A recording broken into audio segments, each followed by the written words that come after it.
Assalamualaikum warahmatullahi wabarakatuh. Nama saya Tesla Prayogi. Saya dari kelompok 12 akan menjelaskan tentang welfare ekonomi yang dari tokoh yaitu Arthur Vigo.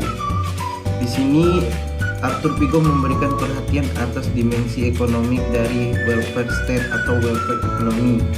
Arthur Vigo menyatakan bahwa negara yang menerapkan welfare state tidak lantas pula dapat disebut demokrasi. Tapi bagi Vigo, rezim Peron di Argentina dan Hitler di Jerman juga mempromosikan welfare state akibat dukungan mereka atas kaum miskin. Kedua rezim ini tidak demokrasi dalam prosedur dan substansinya. Analisis Arthur Vigo bersifat teknis di bidang ekonomi. Ia menempatkan welfare state dalam konteks ekonomi, bahwa operasi dari pemberlakuan konsep ini di dalam implementasi kebijakan tidak bisa dijawab sekadar oleh pernyataan ya atau tidak. Welfare state bukan ditujukan atas masalah ekonomi secara umum, melainkan harus dipandang sebagai kebijakan yang diterapkan di area khusus.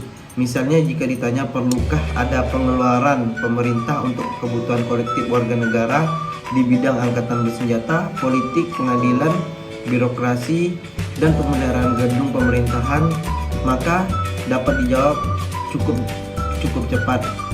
Lalu Arthur Vigo berargumentasi bahwa dalam welfare ekonomi ini warga negara mengalihkan tugasnya untuk menabung kepada negara.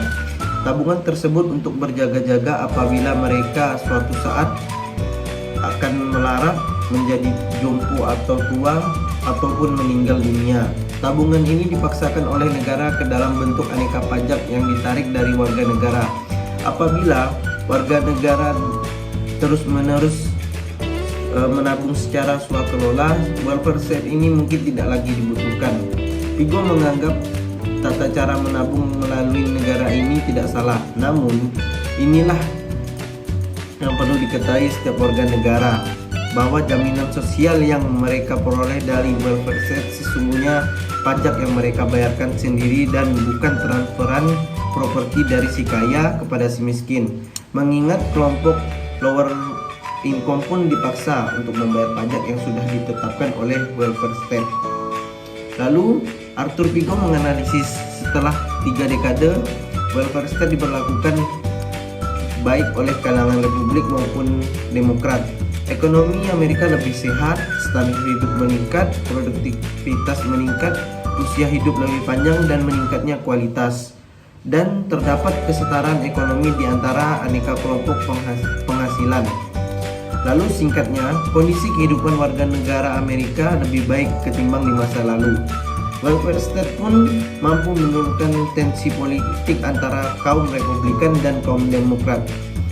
Sementara kaum revolusioner makin kehilangan daya tariknya di mata warga negara.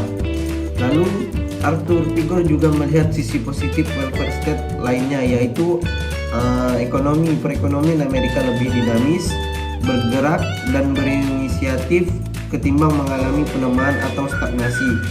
Welfare state telah memperkuat demokrasi dengan memberi penguatan atas jaminan keamanan sosial, penghargaan atas diri sendiri, dan kemerdekaan warga negaranya. Hanya 2 negara di dunia yang melakukan welfare state, yaitu Amerika dan Inggris. Menurut Arthur Vigo, di mana komunisme kehilangan daya tariknya untuk hadir. Ini akibat tidak adanya basis untuk munculnya kebencian antar kelas karena welfare state telah memodernisasinya.